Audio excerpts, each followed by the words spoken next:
Hello everyone, welcome to my YouTube channel Educational Point. I am Preeti, your educator for NTA UGC NET Commerce Paper 2. In my previous video, I have discussed a very important topic with you, that is accounting standards. In that video, मैंने आप लोगों के साथ full list of accounting standards and Indian accounting standards share किया था. So हमारे channel के playlist में जाके उस वीडियो को देखना ना भूलें. Now let's talk about today's topic, that is different market forms. So before starting the session, I would like to say जो भी हमारे चैनल पे न्यू है वो हमारे चैनल को सब्सक्राइब करें and like this video and share with your friends.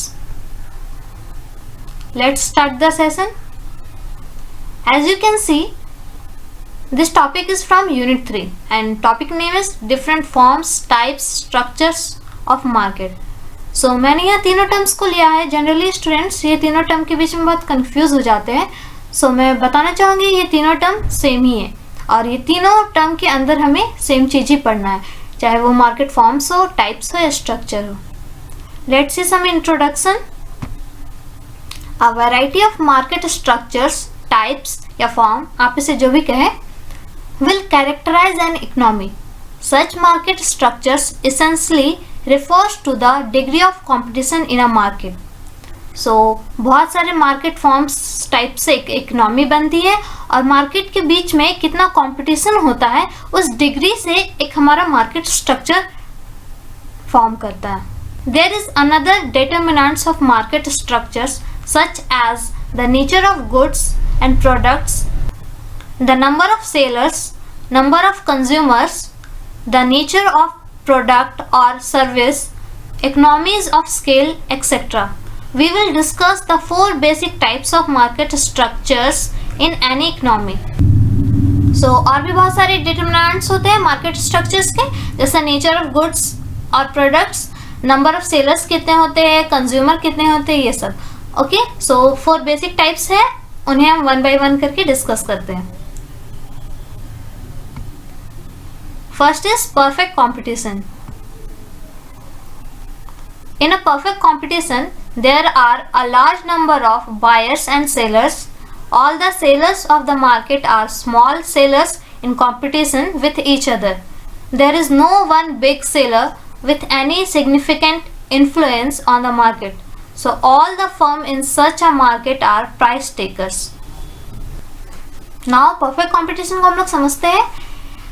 इस मार्केट में बहुत ही लार्ज नंबर ऑफ बायर और सेलर्स होते हैं और सभी छोटे छोटे सेलर्स एक दूसरे के साथ ही कंपटीशन करते हैं.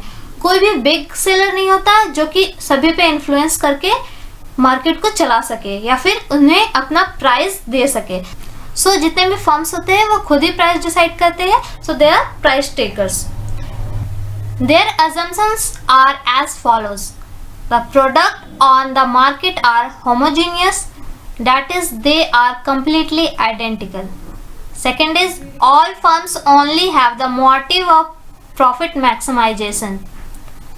Next is there is free entry and exit from the market, that is there are no barriers. And last one is and there is no concept of consumer preference. So अगर हम example ले wheat market या फिर vegetable market का, तो हम इन सारे assumptions को अच्छे से समझ सकते हैं.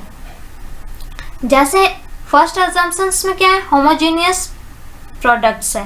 तो अगर आप वेजिटेबल मार्केट में जाएंगे तो देखेंगे सभी वेजिटेबल ही सेल कर रहे हैं, सभी आइडेंटिकल प्रोडक्ट्स होते हैं. ओके, और उनका मोटिव क्या होता है, ज़्यादा से ज़्यादा प्रॉफिट कमाना, प्रॉफिट मैक्सिमाइजेशन. अगर हम एंट्री एंड एग्जिट की बात करें तो कोई भी सेलर वेजिटेबल मार्केट में जाके अपने प्रोडक्ट सेल कर सकता है. अगर वो उस मार्केट से बाहर एग्जिट करना चाहता है तो भी वो कर सकता है इजिली. और कंज्यूमर का कोई प्रेफरेंस को नहीं देखा जाता, वहाँ पे सभी वेजिटेबल सेल करते हैं तो वो अपने ही प्रोडक्ट सेल करते हैं. ओके, नेक्स्ट हम देखते हैं. Second is monopoly competition.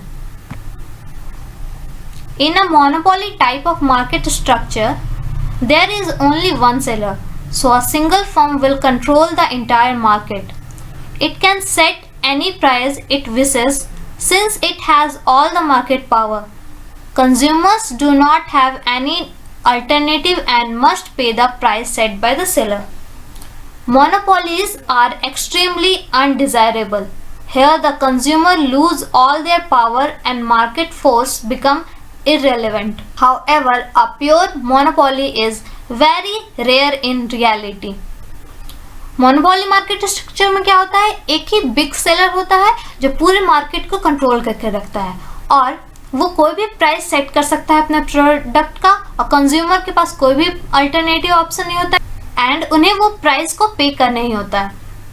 Monopolies बहुत ही अनडिजायरेबल होते हैं, इसलिए कंज्यूमर अपने सारे पावर लूज कर देते हैं और हमारा मार्केट जो है वो बहुत इररिलेवेंट बन जाता है। ऐसा कहा जाता है कि ये बहुत ही रेयर होता है रियलिटी में। एग्जाम्पल्स हम लोग ले सकते हैं कोई भी पेटेंट, ड्रग्स। थर्ड मार्केट हम लोग देखते हैं monopolistic competition. In monopolistic competition there are still a large number of buyers as well as sellers, but they all do not sell homogeneous products. The products are similar, but all sellers sell slightly differentiated products. Monopolistic competition में क्या होता है, यहाँ large number of buyers और sellers दोनों होते हैं। जैसे मोनोपोली में एक ही सेलर होता थे और बहुत सारे बायर होते थे, बट यहाँ पे सेलर और बायर दोनों ही लार्ज नंबर में है, similar as perfect competition. But they all do not sell homogeneous products. Okay, जैसे परफेक्ट कंपटीशन में सब होमोजेनियस प्रोडक्ट्स यानी सब वेजिटेबल मार्केट में तो वेजिटेबल सेल करेंगे, यहाँ पे होमोजेनियस नहीं होते हैं, सिमिलर्स होते हैं बट सभी कुछ ना कुछ डिफरेंट जरूर सेल करते हैं। फॉर एग्जाम्पल अगर हम देखें क्लोथिंग मार्केट या फिर रेस्टोरेंट्स हो गए या फिर बहुत सारे हिंदुस्तान लीवर के प्रोडक्ट्स जो होते हैं सभी सोप ही बेचते हैं। अगर हम सोप का एग्जाम्पल लें तो सभी सोप ही सेल करते हैं बट सब डिफरेंट होते हैं, कोई लक्स हो गया, कोई डव हो गया।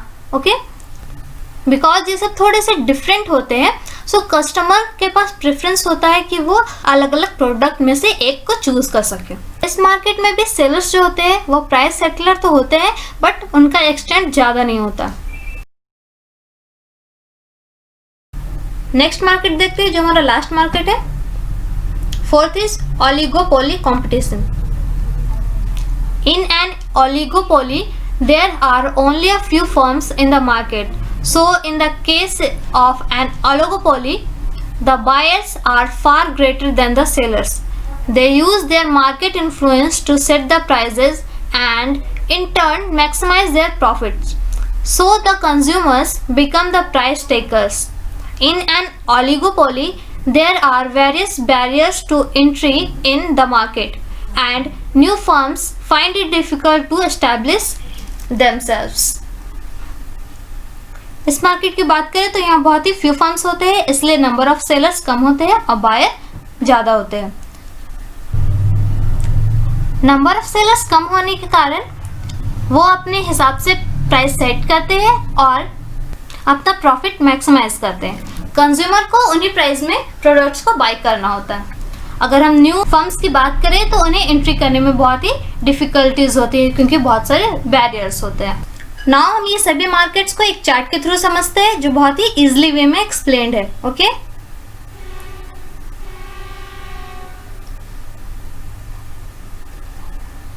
सो एज यू कैन सी यहाँ पे सभी के चार्ट बने हुए हैं। परफेक्ट कंपटीशन की बात करें तो नंबर ऑफ फर्म्स क्या होते हैं, लार्ज होते हैं। टाइप्स ऑफ प्रोडक्ट क्या होता है, स्टैंडर्डाइज होता है। कंट्रोल ओवर प्राइस नन होता है। Entry condition no barriers and examples are wheat market ले लीजिए या सोयाबीन। मोनोपोलिस्टिक की बात करें तो number of firms many, types of product differentiated, control over price slight, entry condition no barrier, examples restaurants, retail stores, clothing.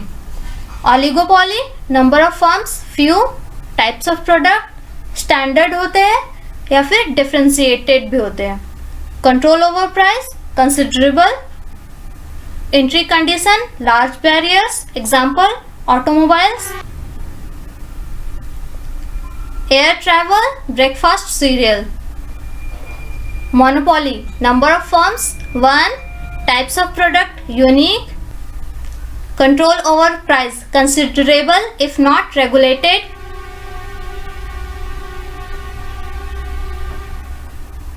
entry conditions large barriers, examples local phone and electric, patented drugs. Thanks for watching this video. Subscribe, like and share our channel, and do not forget to press the bell icon for further updates.